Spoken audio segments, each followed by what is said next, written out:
Okay, so here we are again. Her tube is about to go off in a moment. We've just been reading some books here. Patricia loves to read. And so when it's done, it will make that loud noise. All you're going to do to stop the noise is push the run. Oh, there we go. There's a good example of a little Patricia vomit. Now that one was very small. It seemed more just like a burp. So we're not going to really worry about it. You okay, honey? Okay. Anyway, so I just turn the off button. And now I'm going to clamp. Always, always, always clamp before you unhook anything. Otherwise, the milk will start coming out of the tube, which is coming out of her stomach. And it makes her feel very nauseous and sick when it all comes running out. So always, always clamp first.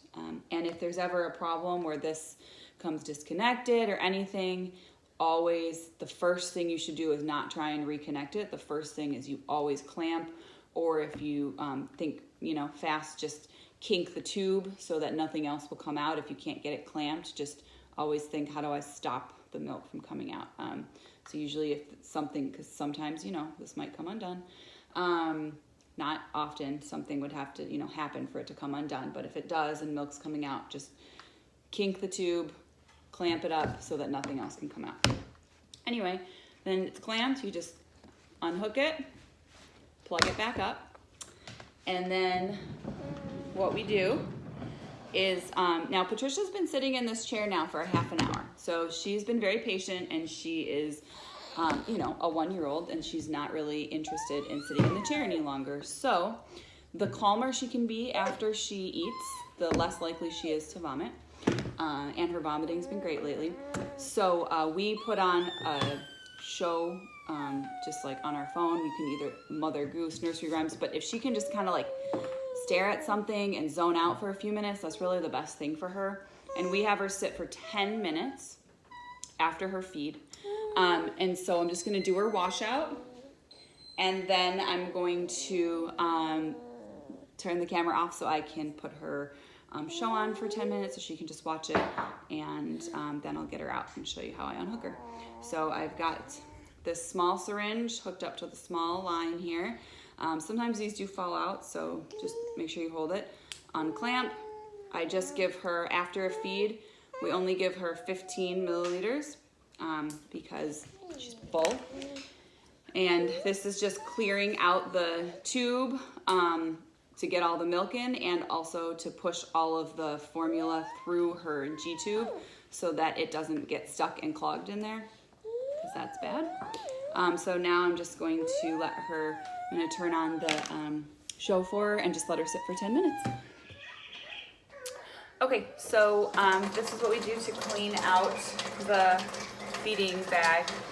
So after it's all done, we just put warm water in the bag, not hot, because it's not, it's medical grade plastic, but it's not great. So we just kind of squish it around, dump it out. Do that a couple times. Again, it's just warm water. It's beeping at me because I left it on. So I'll stop that in a second. Then we just get some, some warm water in the bag, and you just prime it to run the warm water through the tube. And just like that.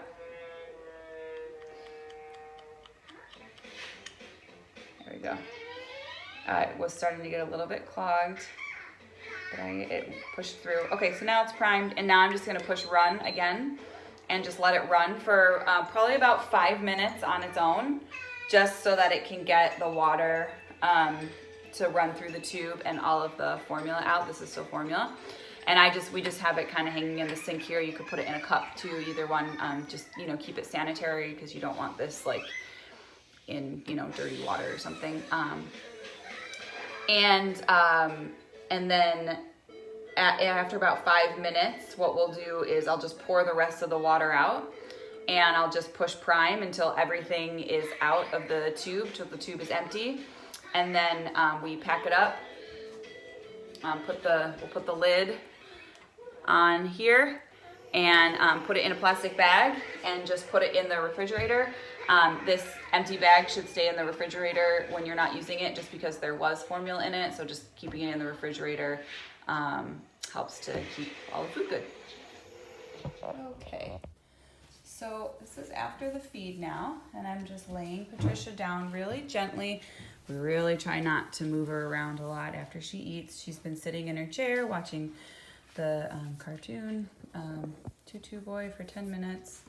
And now I'm just going to take her tube off. So to take the tube off, all you're going to do is, I'm just same thing as when I took it on, it's just opposite. I'm going to hold this steady and just turn her tube, the actual tube, not her little button, until those lines match up. Those two lines there. Oops, sorry, she's kind of moving herself out of the camera. Until those two lines match up. And then all I'm going to do is just pull it out. And then the last thing you do is you close the button. You have to kind of push it a little bit to make sure it's connected. Remember, she has a full belly, so you don't want to push too hard. And that's it. And after she eats, we don't have her, like run around right away. We can't, stop her too much, but we try and put her, in front of some toys where she can sit for a few minutes and play. And then when she's ready to get up and walk around, she does. Okay, so the last thing I'm going to show is just how to do a syringe feeding. Ultimately, with the feeding clinic, we're trying to move towards, it's called a bolus feed instead of, which is where you just, give the whole feed through a syringe in one chunk of time. Patricia's stomach is so sensitive, and she's had so many issues with vomiting that we've had to use the pump. But the ultimate goal is to move her away from the pump, just use the pump at night, and then to get her to these bolus feeds. And frankly, these are a little bit easier if she can tolerate them. She's been doing great with tolerating them right now. And at some point, the pump bag will clog, or you won't be able to get it to work, so you'll have to use the syringe, so it's good to know how to do it. So what you're going to do is you just have the feed at room temperature. I know you'll learn this in the training, but the milk should never be hot or cold. It should just be at room temperature. And all you're going to do is, you just measure out the amount that you need here. I had a little extra in there on accident. And then you're going to just pull it up into the syringe. This is a 60 milliliter syringe, so it's 2 ounces. And we get with the insurance company, they only allow us 1 pump bag every day. So if that gets clogged or something, then we can't open up another one. We have to just make do. And since we get the bags, the insurance will only give us 8 of these every month. So we ordered on our own some extra.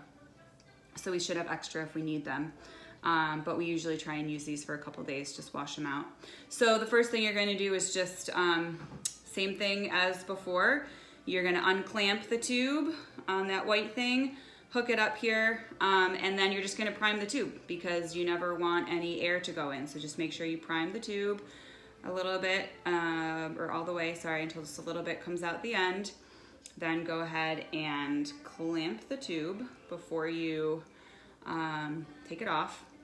And then you can hook your prime tube up to Patricia. So I will pause this now and then come back when we're feeding. Okay, so I have Patricia here. Her tube is hooked up to her. It's primed. I've got her first 2 ounces here. Basically what you're going to try and do when you do the bolus feed is you're going to try and put the same amount of food in her over the same period of time as you would the pump. So it takes her about a half an hour, 30 minutes to do her full feed. And so you're just going to gradually put the food in so that it takes about a half an hour. So Patricia's able to tolerate with this usually about 1 ounce at a time. So what you're going to do is you're just going to hook up the syringe just like you would, put it in there. Then you're going to unclamp it as always. And then you're just going to slowly follow the numbers on the syringe, and you're just going to put about 1 ounce in. You don't have to go like too slow, but you don't want to like blast it in her either. So just putting it down here till about 30 milliliters right there. And then I'm just going to clamp it and unhook it.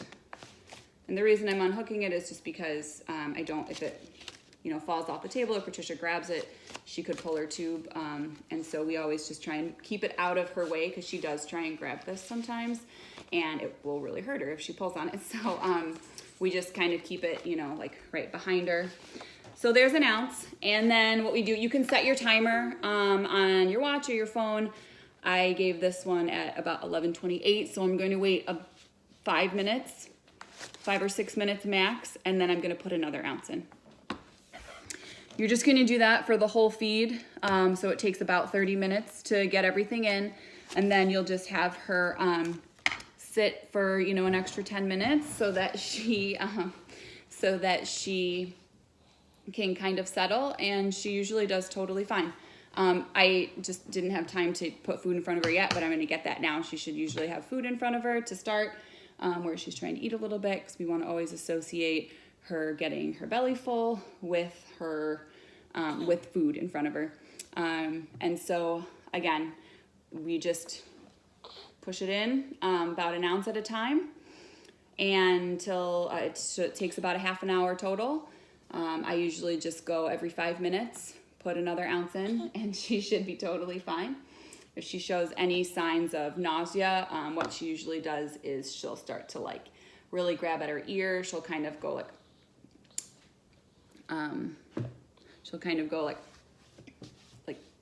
like that. Like she can, like you can kind of see that she feels something coming up. She just looks kind of nauseous. You'll be able to tell. Then we usually just kind of pause for a few minutes and let her tummy settle a little bit. And that's it. Patricia, you say bye-bye? Can you say bye-bye? Say bye-bye. No? Okay. She's not going to say bye-bye.